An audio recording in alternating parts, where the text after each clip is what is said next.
আজকে শমশের পিঠা বানিয়ে নিলাম। এই যে মাংস দিয়ে, এগুলো অবশেষে রয়েছে, এগুলো শমশের পিঠা। এগুলো ভেজে নিব সুন্দর কড়াভাবে তেলে দিয়ে।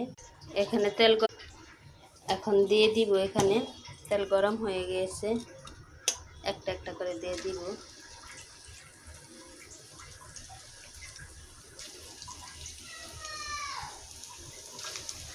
বড় কড়াইয়ে দিয়ে দিয়েছি তাড়াতাড়ি হওয়ার জন্য।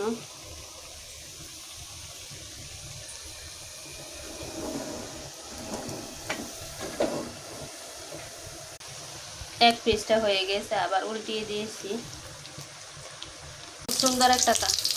খুব সুন্দর একটা কালার আসছে। এখন এগুলো উঠিয়ে নিব। আমার হয়ে গিয়েছে। এগুলোকে শমশের পিঠা বলে। আমার মেয়েরা অনেক পছন্দ করে, খুবই মজাদার। ভিতরে আমি মুরগির মাংসের পুরটা দিয়েছি।